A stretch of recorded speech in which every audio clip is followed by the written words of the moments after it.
సాక్షి అనుదిన మన్నా ద్వారా మీ అందరికీ శుభోదయం. నేటి యొక్క వాగ్దానము 1 దశల పత్రిక 5వ అధ్యాయం 13వ వచనం. ఒకనితోనొకడు సమాధానముగా ఉండుడి. ప్రియ కుమార కుమార్తె, ఈ ఉదయకాల సమయంలో ఒక సూచన మాట. ప్రభువైన యేసు క్రీస్తు జన్మించిన గొప్ప శుభార్తను ఈ నెలంతా మనము చాటుతూ ఉంటాం. అయితే ఆయన యొక్క మార్గమును చెప్పడం ఇంకా ప్రాముఖ్యం. ఆయన మార్గం ఏమిటంటే, నిన్ను వలె నీ పొరుగు వాడిని ప్రేమించువాను. అది ఇక్కడ దశ సంఘానికి మనకు తేబడుతుంది. ఒకరినొకరు ప్రేమించుకున్నది. ప్రియకుమార కుమార్తె, ఈ క్రిస్మస్ ఆనందాల్లో మనం చేయవలసిన ఒక ప్రాముఖ్యం అంటే క్రీస్తు ప్రేమను పంచిపెట్టడం. క్రీస్తు ప్రేమను ఎలాగో ఒక వస్తువుతో అనుకోవద్దు. మొదట హృదయ సమాధానం.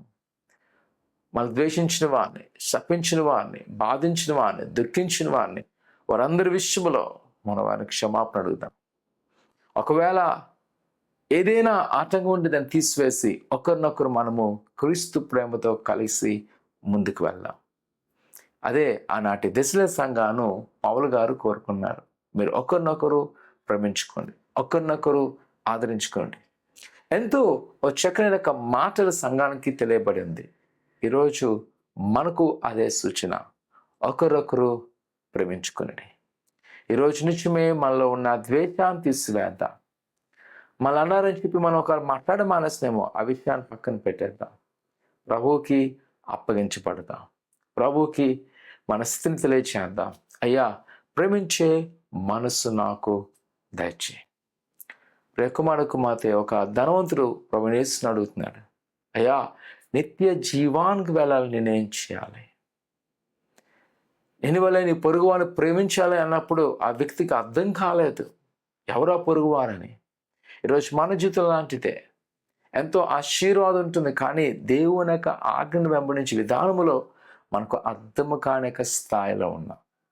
కావున ప్రియకుమార కుమార్తె, ప్రభువుకి అప్పగించబడి మన తోటి వారిని, నీకు తెలిసినా తెలియకపోయినా, నిన్ను ప్రేమించకపోయినా మనము క్రీస్తు ప్రేమను తెలియచేద్దాం. ఆయన మనకు సహాయం చేయండి. ప్రార్థన చేసుకుందాం. పరిశుద్ధుడా, ఘనమైన దేవా, నీ కొందాలు. ఆయన ఉదయకాల సమయంలో నువ్వు ఇచ్చిన సూచన ప్రకారం మేము ఒకరినొకరు ప్రేమించుటకు సహాయం చేయండి. ఒకరి మీద ఒకరు నాయన అబద్ధ సాక్ష్యములు, అబద్ధమైన మాటలు కాకుండా ప్రభా, నీ ఆజ్ఞలో పడి లేనిపోయిన వాళ్ళు పుట్టించకుండా ఆయన నిజం మాట్లాడటకు, ప్రేమతో సహనతకు మమ్మల్ని సిద్ధపాటు చేయండి.